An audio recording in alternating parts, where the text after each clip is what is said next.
Hello and welcome to this new episode of Daughters of Narcissistic Mothers podcast. I am super happy to be with you here today, sharing this time. And today we're going to talk about the trap we can fall into as daughters of narcissistic mothers. So if you have been listening to this podcast for a while now, you've heard me say many times that what happened to you is not your fault. And indeed it is not. But then whose fault is it? That's a question that just comes natural, doesn't it? It is very easy from here to assume, because this is a podcast about maternal narcissism, that the fault falls on your mother's shoulders. And that it is indeed her fault if you're experiencing what you're experiencing today, leading us to fall into the trap of blame. Blaming our mothers, blaming our parents both, blaming. And don't get me wrong here, a part of me still wants to blame my mother for so much.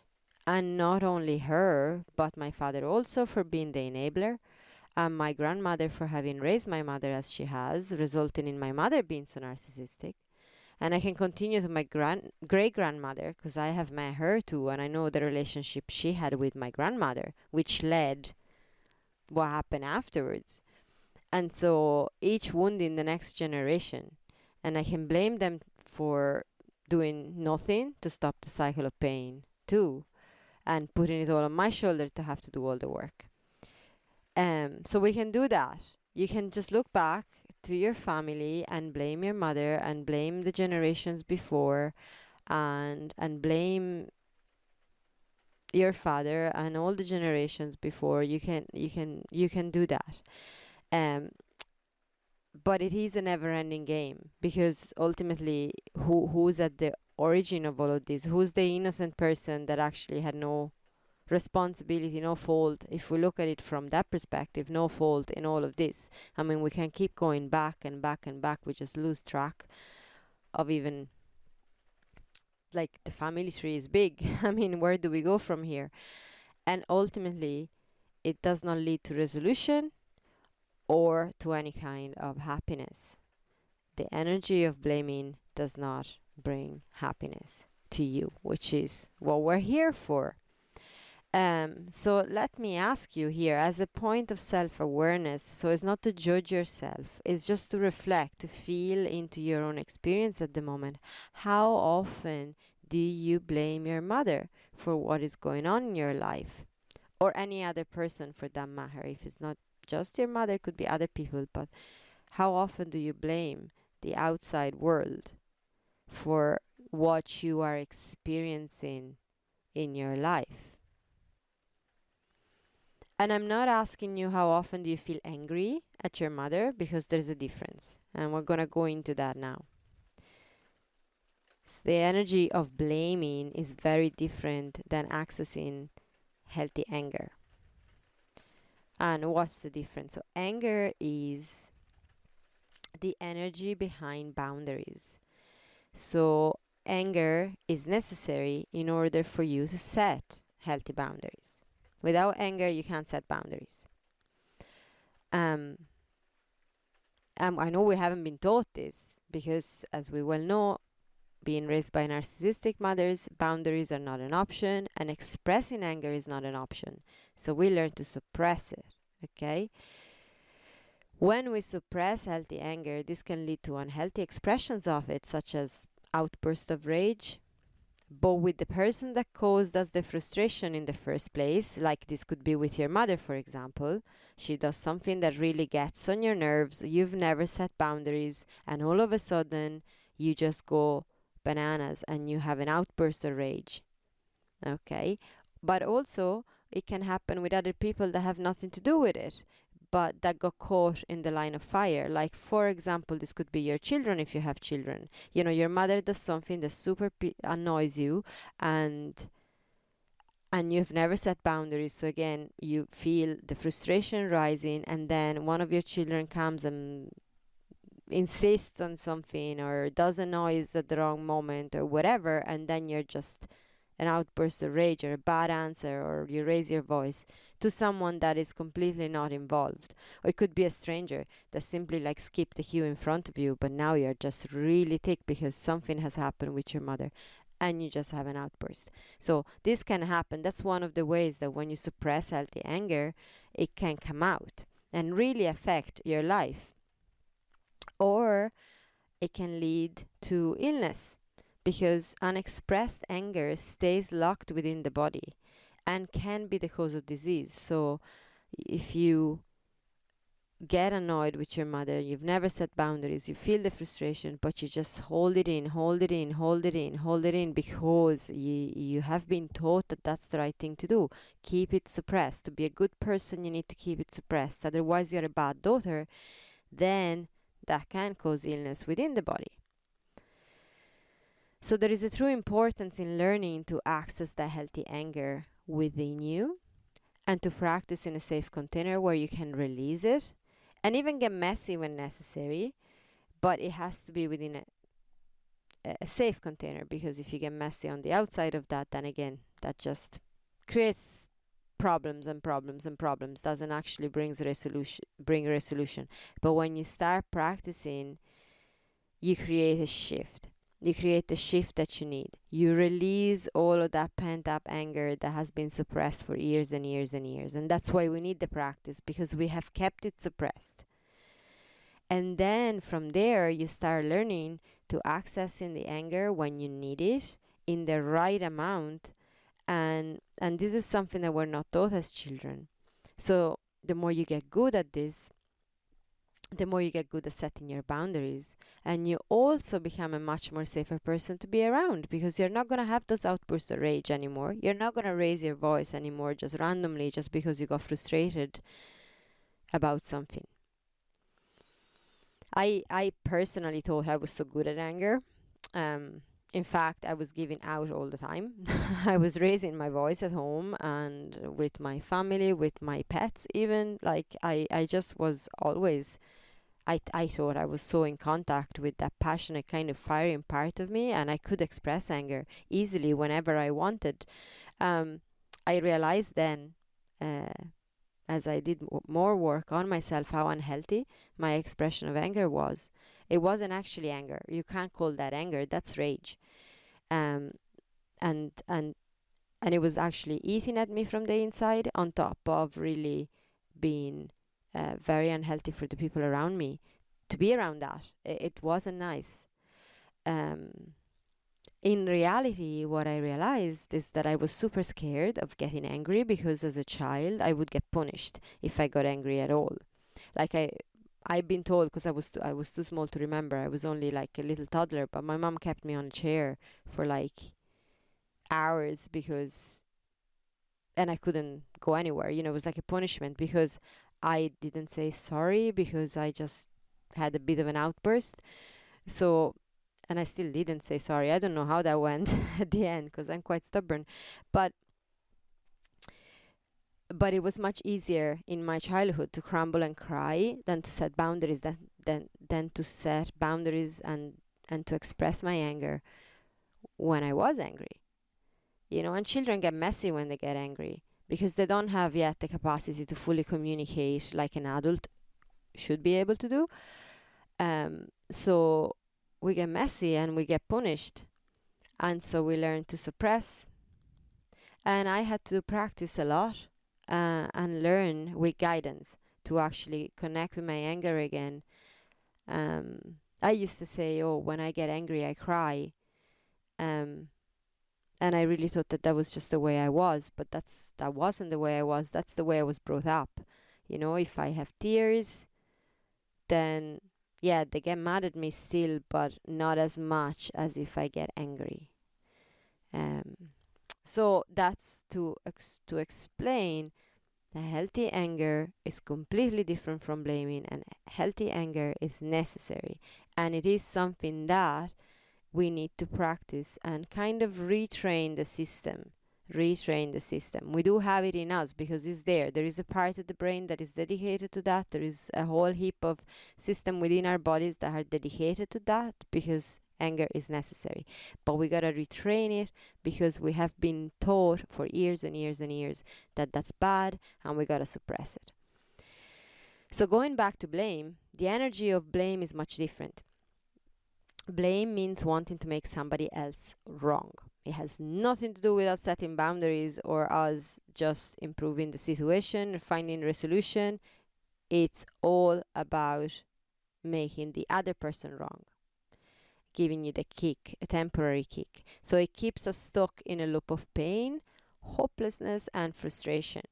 Hopelessness, why? Because we're never looking for resolution. When we're stuck in blame, all we want is make the other person wrong. That doesn't bring resolution.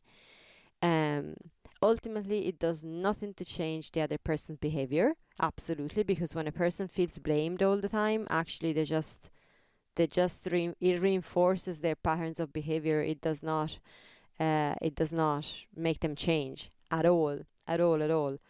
Especially when we're dealing with someone that is highly narcissistic, but with no one really.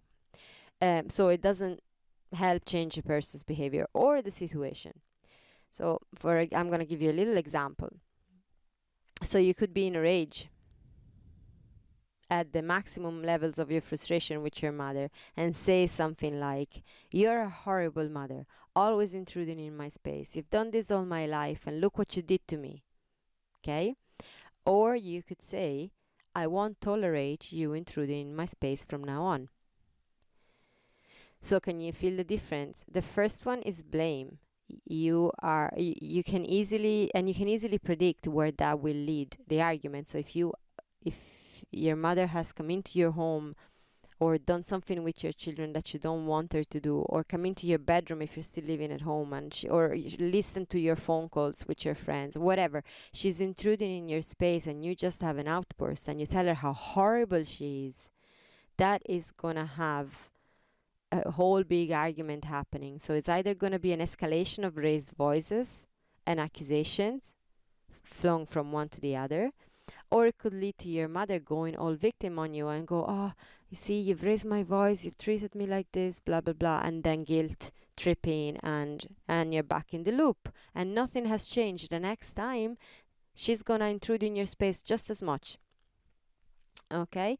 The second way, "I won't tolerate you intruding in my space from now on," is a boundary set by accessing healthy anger in yourself. You felt anger, your mother has intruded in your space. That makes you angry, and that's okay, that's fine. Would make me angry too. And of course your mother can still answer to that. She can still raise her own voice, or she can still play the victim. That's her. Okay?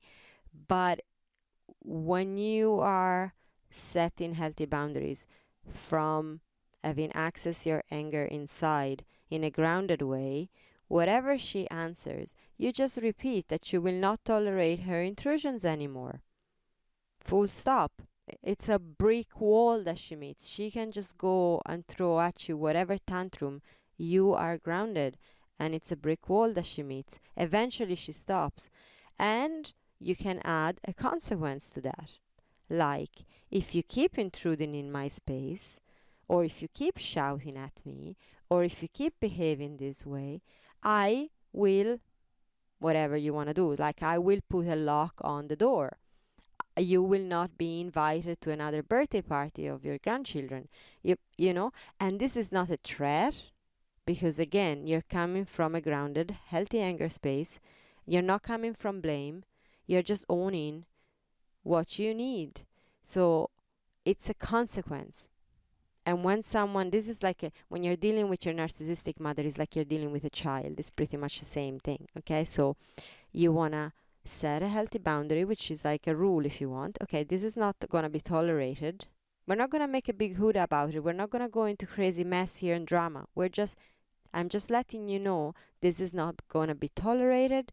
And if you want to insist on this is the consequence. Can you feel the energy, how different that is? Can you feel how that is an argument ender? It's it can take some time and it can take practice, and it's going to take some time for your mother to get used to it. What's going to happen is she's going to try and find different strategies to get at you. Don't get me wrong, it's not like going to happen overnight, but the more you practice that, the more brick walls she finds, the less she's going to insist. Okay? So when we look into the energy of blaming, it's also important to understand what is actually hidden a layer deeper. Okay? What's behind the blame? So we've already seen blame does bring no resolution. Okay? Doesn't bring you any happiness, doesn't bring you any and you don't get any change of behavior in the other person by blaming them. So why the hell do we fall into blame? I mean, this makes no sense. Like, if you want to be rational, it makes no sense to go blaming other people. We've never achieved anything through blaming other people, but there is a reason why we go into blame. And in most cases, and I never like saying always, but it would be like pretty much always. Behind blame, there is something else hiding, and that something else is shame. We end up making others wrong, so we don't feel the shame that is indeed inside of us. And why is that shame there?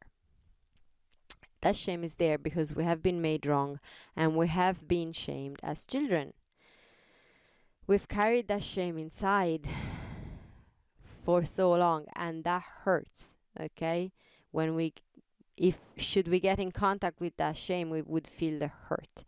So that's why we don't want to, and that's why we use blame as a protective strategy. And that's the very behavior of a narcissistic mother, because what does she do? She blames her child not to feel the shame inside of her that has been put there by her mother, and so on, so on, so on. So that's why when we want to play the game of blaming, we can keep going back generations after generations. Actually, stay tuned, because this Thursday I'm going to release a special episode this week, an extra episode, where I'm having an amazing conversation with a wonderful woman. Her name is Debra Kilby, and we are talking about that. We are actually talking about ancestral trauma and how it goes back generations, and we're going really deep into that and more. It's a really wonderful conversation, so you don't want to miss it. So this game of blame goes on and on and on back generations and is useless. But it is important to understand that that's what our mothers were doing. They were blaming us, they blame us, and when they do that, it's not to feel the shame that is inside of them. So if your mother tells you, you're such a bad child, look at what you made me do, it is actually to hide what's going on inside of her, which is, I'm such a bad mother / person. My mother was right when she blamed me for everything. But she doesn't want to feel that, and so she blames you. But when we use blame on others, our mothers included, we're actually continuing the cycle. We're doing the exact same thing. And trauma, this way, is passed through generations unconsciously, because we unconsciously repeat the same patterns of behavior, carrying the wounds to the next in line. Okay? So when we blame, we make others wrong. Whether it is your mother that you're blaming or others, you can do that in conversation with your partner, you can do that with your children, you can do that with co-workers. I mean, you can do that anywhere. You can blame the government, you can blame the system. It doesn't matter who you're blaming. Blaming doesn't help anything, does not help the situation, and in every circumstance is an attempt to protect from the shame that we feel inside. And doing that repeats the same patterns of our mothers. And sometimes it is hard to tell that we are doing it. It seems like we're behaving so differently from our mothers because it's masked by a different context.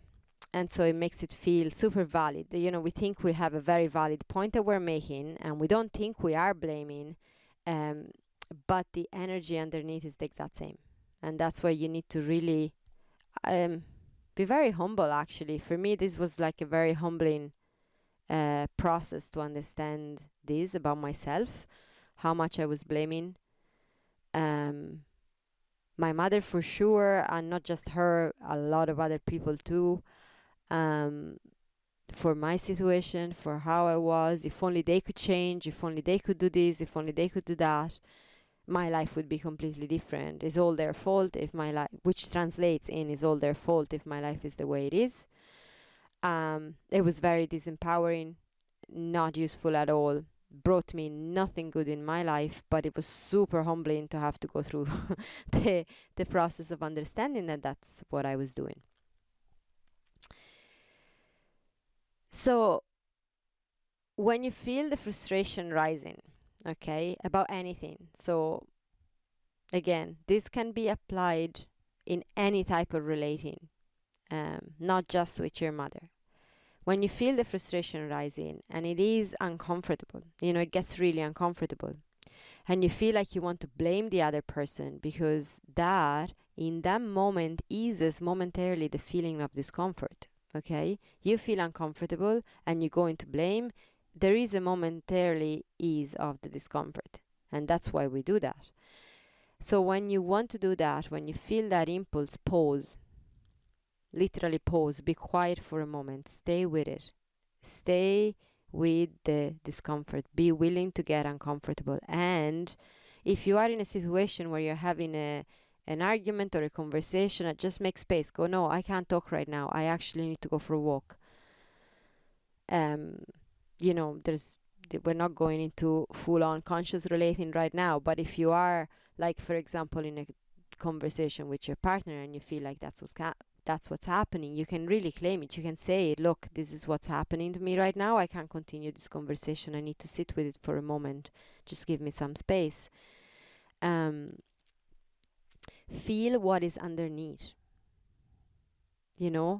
Ask yourself some questions. Ask your inner self some questions, like, which part of you is pointing the finger right now? And why?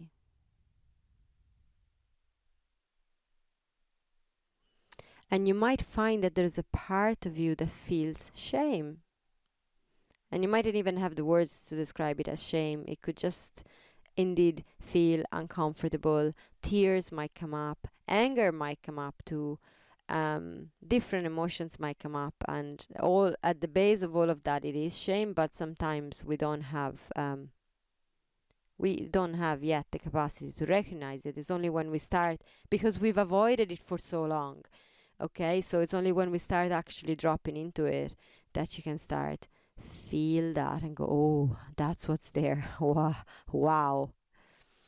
I've witnessed this so many times in my work when I guide someone through this, and the release is always remarkable. And the shift that comes is potent, and it's a shift that remains. And that's where the resolution is. That's why blame, there's no resolution in blame, because it's a protective strategies. And look, it did serve some purpose at some point. I mean, when you were a small kid, it was easier to do it that way. There was too much hurt, too much pain to actually feel it. But now you can do that. And I also have experienced it, first of all, on myself.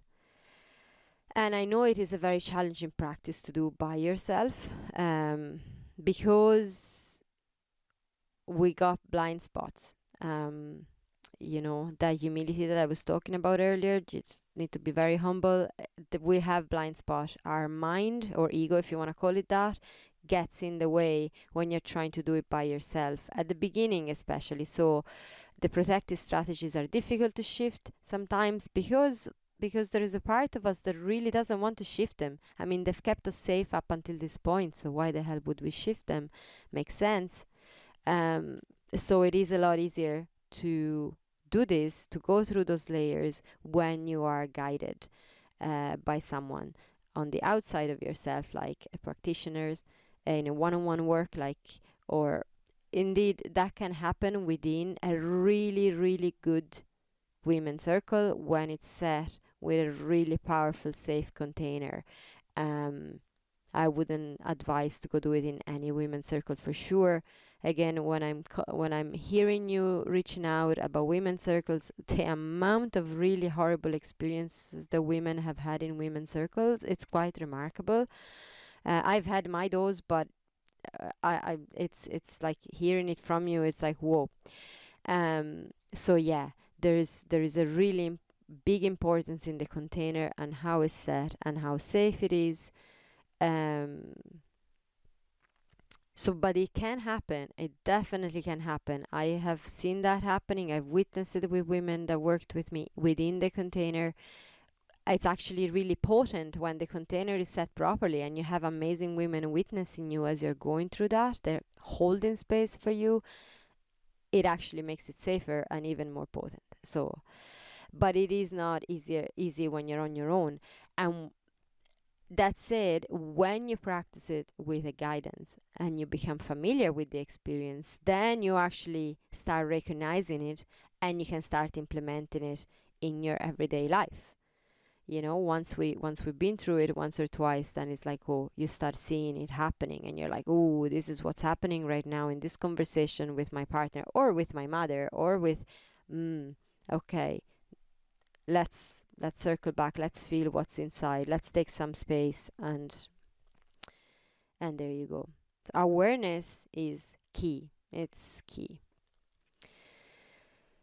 Why are we learning about all these maternal narcissism if we don't get to blame our mothers? That's like a question that I did get from someone actually.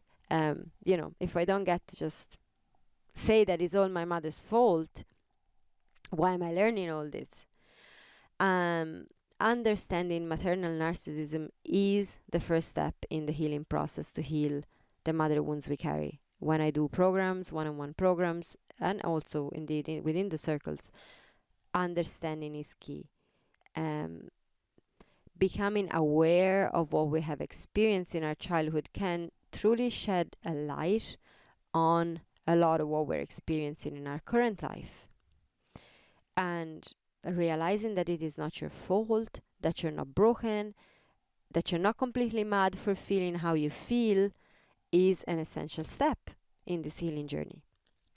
That is the reason behind this podcast, for example, bringing awareness to it, learning the mechanisms so that you can empower yourself to respond in a way that truly changes your life for the better and not remain caught in a loop of pain and blame and shame.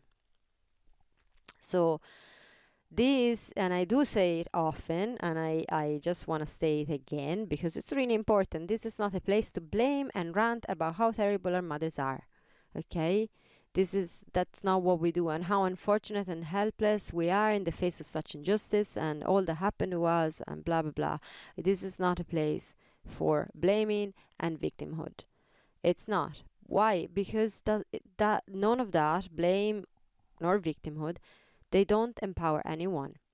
Okay? Blame actually feeds victimhood and hopelessness, which by definition do not bring any resolution.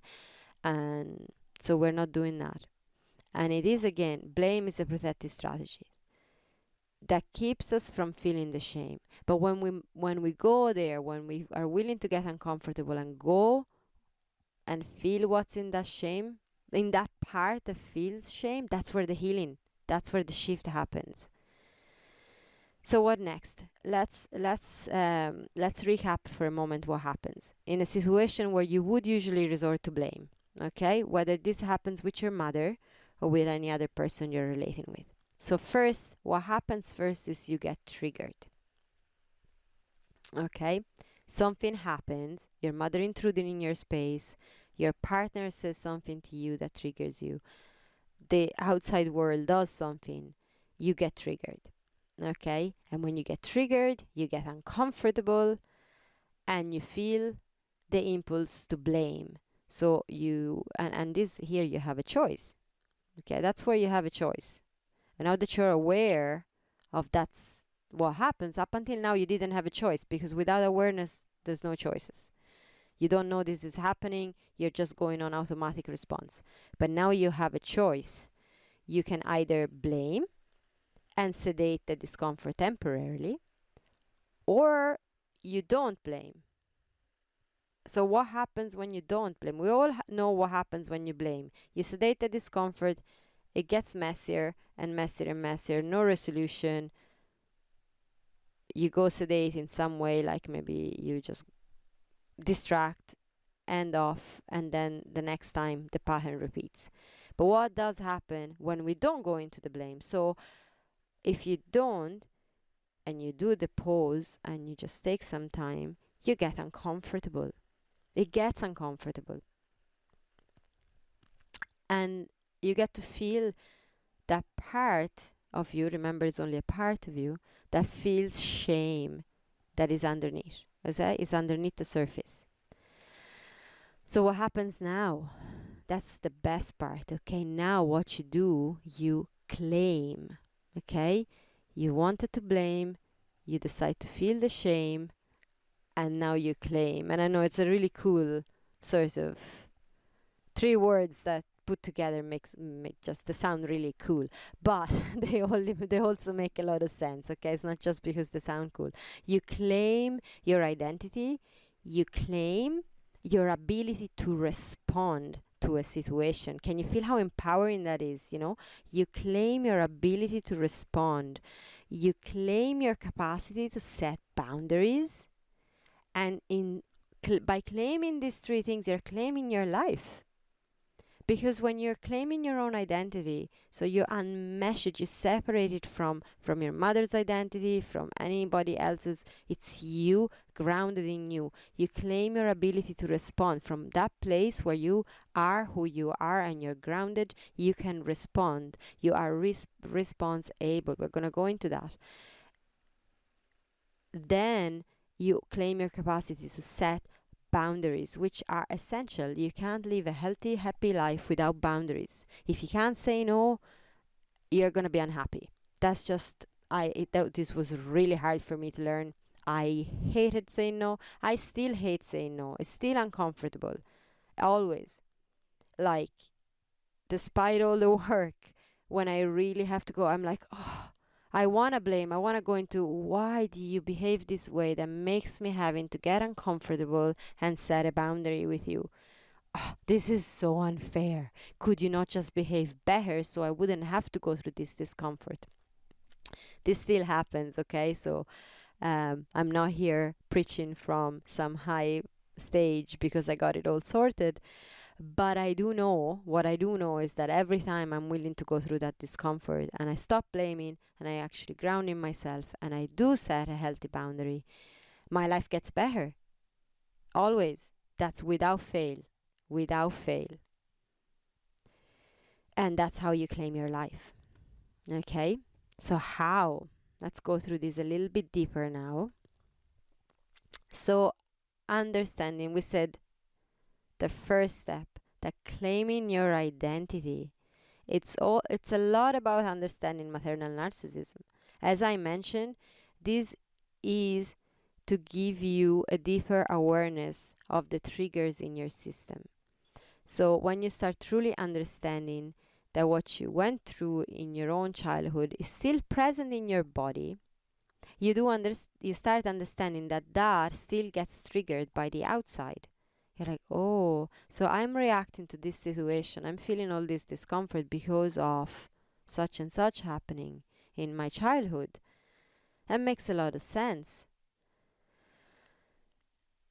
You start understanding how what this triggers, it's a learned response to protect yourself. And it also still gets triggered when it's not necessary anymore. So yes, you start understanding that this reaction happens within you because of something that happened in your childhood, but is actually not really related at all with what's happening right now. And again, we can, in a one-on-one work, we can go into such specific with all of this, depending on your own experience, of course.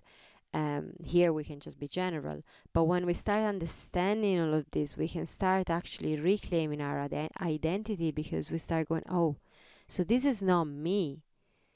This is a trigger response. That's not me. This outburst of rage, that's not me. I'm not just a person that just has outbursts of rage. That's just my personality. I remember I had a client once that was like, oh, I just explode. Like it was a thing that was just defining her. It's not. That's the trigger response.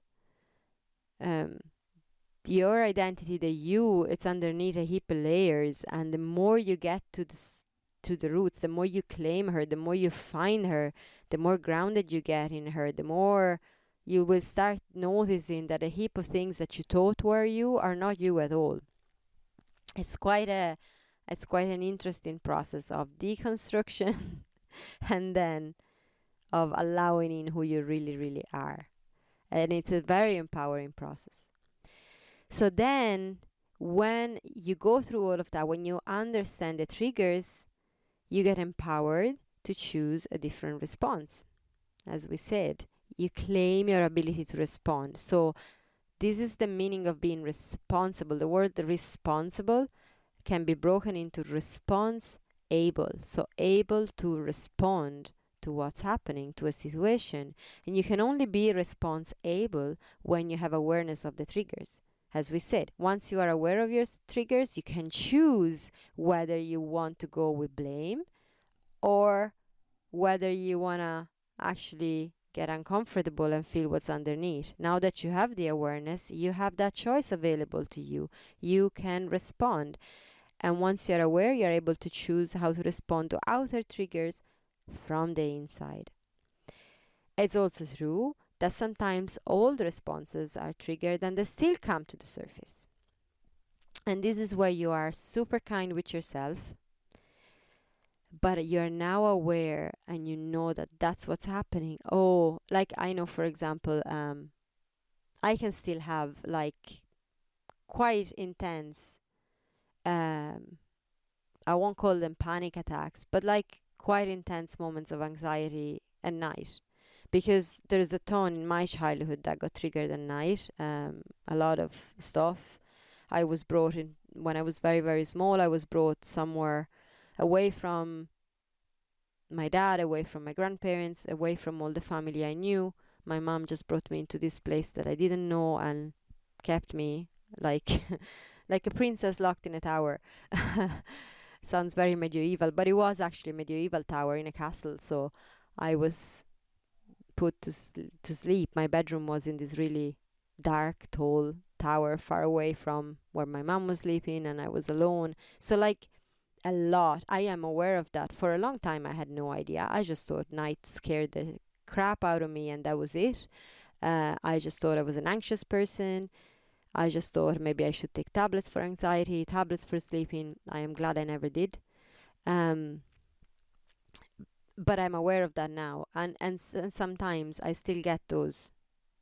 Something can trigger that. It can be something really minor. It can be like a little noise outside that on a normal night I'd be fine, but sometimes that triggers it. So the response can still happen within me. That anxiety can come up, and it still is uncomfortable. But I now know what that is about. And I have learned, so because I know what that is about, I have learned how to navigate it. And it doesn't get as bad as it used to get. Like that could keep me awake all night. That could get me full on in a panic freeze state mode where my body locks up. I start sweating. Palpitations come up. A lot of that can happen, was happening to me. And it doesn't anymore, because the more you get aware of it, the more you can choose how to respond, and you can start practicing. And the more you practice, the easier it gets. Okay, so that's to give you something practical about this. So now we spoke about claiming your identity, claiming your ability to respond. Now we claim the capacity to set boundaries, because yes, once you got through those, you can start setting boundaries.